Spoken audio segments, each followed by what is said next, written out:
Quem é Julian Assange? Julian Assange ele é um jornalista australiano, pai de 2 filhos, do Max e do Gabriel.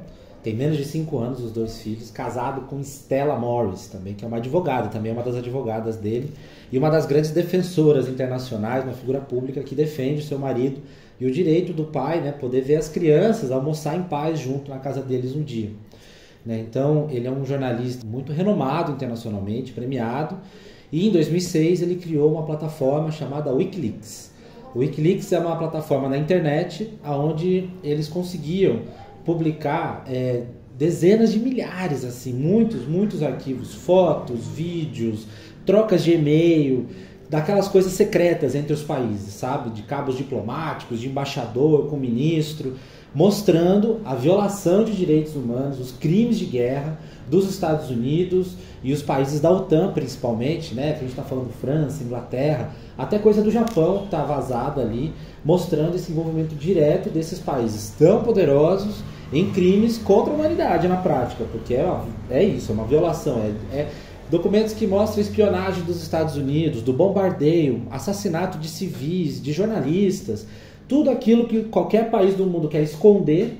O Julian Assange, como um bom jornalista investigativo, ele teve acesso a esses materiais e junto com mais um montão de gente. Ele é o criador do Wikileaks, mas muita gente trabalha em conjunto divulgando esse material todo. Inclusive, é tão sério esse trabalho que os principais jornais do mundo, esses aí quando a gente vê na televisão, mostrando o New York Times, The Guardian, Der Spiegel, esses grandes jornais, eles participam de maneira associada ao Wikileaks. Quando o Wikileaks revela, né, tem um material muito importante de interesse público, né, que é saber então o que os governos fazem, né, com dinheiro público, esses grandes jornais, eles associados ao Wikileaks divulgam, fazem a mesma notícia no mesmo dia publicando esses materiais, mostrando então a seriedade do trabalho e exatamente por isso o tamanho que esses inimigos do Assange, que são países poderosos que querem esconder a sujeira, o genocídio, o massacre, a soberania de muitos países mundo afora, em todo canto do globo, quer esconder tudo isso, e o Julian Assange, como um bom jornalista, divulgou tudo isso. Então,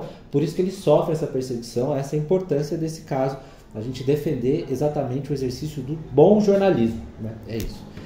Agora, a gente entrando um pouco sobre o caso de maneira geral, né? Por que esse caso a gente tem que ficar atento? Ele é cheio de complexidades, não é simples de entender, porque, como eu comentei, desde 2006 existe o Wikileaks, e desde então vem sofrendo, né, os Estados Unidos, nos bastidores inicialmente, depois de maneira mais pública, em 2010, revela para o mundo que havia sido então instalada uma investigação contra o Wikileaks. Exatamente por conta disso tudo, esses materiais sensíveis que eles chamam, sendo divulgados. Os Estados Unidos perseguem o Assange, né, com 18 acusações, a maioria delas baseada numa lei de espionagem. Então, o que é importante entender disso? Parece um grande juridiquês, essa coisa de advogado falar isso, só que na prática os Estados Unidos está dizendo que o Assange não fez um trabalho de jornalista, ele fez um trabalho de espião, e com isso acaba invertendo a lógica. O trabalho do Assange ele acaba sendo criminalizado.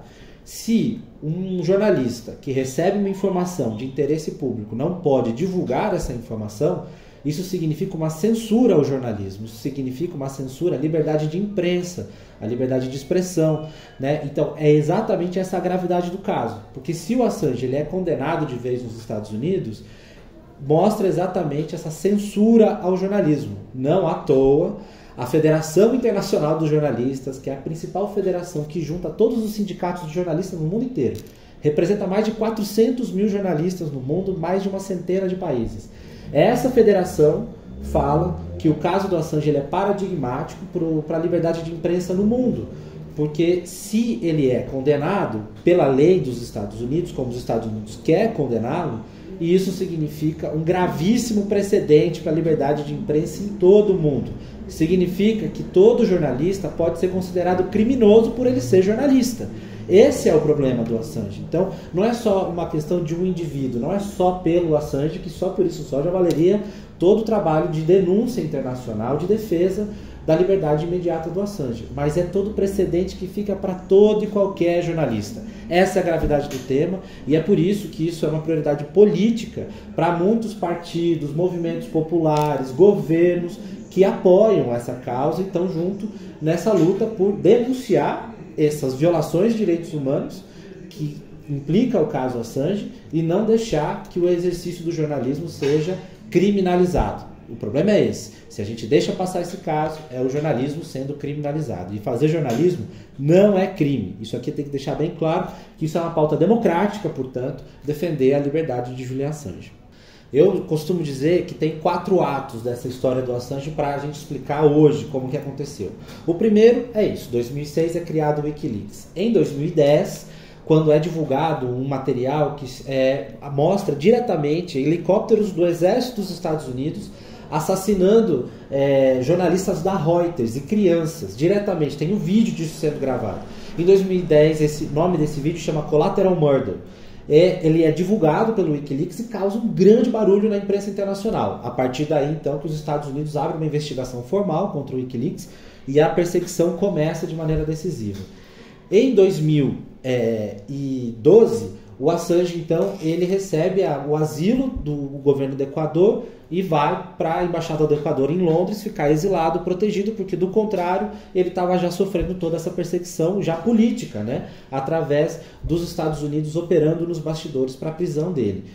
E aí em 2019, ele, por conta de uma traição no governo do Equador, uma reviravolta na política do Equador, em troca de um acordo do FMI para receber dinheiro, o então presidente do Equador na época, o Lenín Moreno, troca o Assange por um empréstimo do FMI. E aí, então, o Assange ele é preso pela polícia britânica, pela polícia inglesa, que até hoje, então, isso foi em 2019, 11 de abril de 2019, as autoridades britânicas, da polícia britânica, prendem o Assange na saída ali da Embaixada do Equador em Londres, e faz 4 anos, então, agora no dia 11 de abril de 2023, vai cumprir 4 anos dessa prisão política do Assange, numa prisão de segurança máxima em Belmarsh. E aí o problema disso tudo, inclusive com as palavras aqui do Nils Melzer, que é o antigo relator especial sobre tortura da ONU, das Nações Unidas, que trabalha diretamente no Conselho de Direitos Humanos da ONU.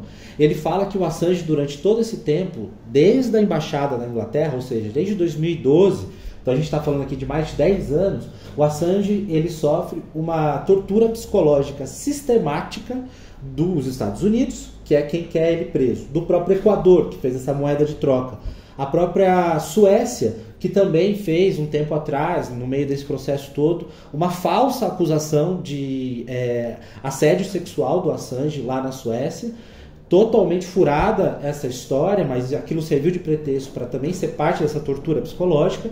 E por fim, um quarto país que também é responsável por essa tortura psicológica é a própria Inglaterra, que se prestou então a ser esse capacho dos Estados Unidos por conta das ordens de Washington, dos Estados Unidos, aceitou então prender o Assange e mantê-lo em cárcere, né, na prisão, por esses 4 anos ali na Inglaterra, como ele segue hoje. Então essa é a atualidade do caso, né, do ponto de vista da prisão dele. E é exatamente uma avaliação, né, da própria família, do próprio grupo do Wikileaks, de todo mundo que se mobiliza internacionalmente. Aqui eu estou dizendo da Repórteres Sem Fronteiras, da Assembleia Internacional dos Povos, da Anistia Internacional, todo mundo que acompanha de perto todo esse caso tem uma perspectiva visível que não é mais um caso jurídico, não é uma coisa que vai se resolver na justiça, porque a justiça nunca foi feita durante todo esse tempo. É um caso político, por isso que a gente afirma que ele é um preso político.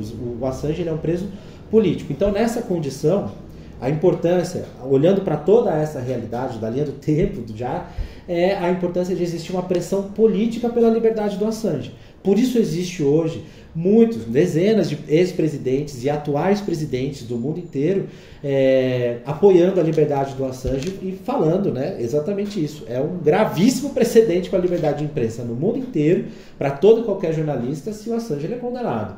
Então, não só presidentes, mas parlamentares, lideranças de movimentos populares, né, também de partidos políticos. Então tem assim, muita gente denunciando esse caso. E é através dessa pressão política, de visibilizar o absurdo do caso, que a gente espera, então, e vai conseguir libertar o Assange. É dessa forma que a gente percebe, então, assim como em outros casos, como, por exemplo, a gente sabe qual foi toda a luta pela libertação dos 5 prisioneiros cubanos, por exemplo, tempos atrás, na história da geopolítica, né, já de bastante tempo atrás, mas como foi exatamente a pressão política internacional denunciando o caso, a solidariedade internacional que permitiu criar condições de grande pressão política para a liberdade dos 5 cubanos. E eles foram libertos, eles foram soltos, né? Voltaram para Cuba, voltaram para sua pátria. Isso só para citar um exemplo. Então é através da pressão política que esse caso vai se resolver e visibilizando, denunciando todo esse absurdo de que o caso todo implica, que a gente também vai construindo articulações, se articulando, aproximando de outras pessoas influentes, de mais e mais organizações influentes na política internacional, para criar um grande grupo de defesa internacional do Assange, como hoje já existe, né?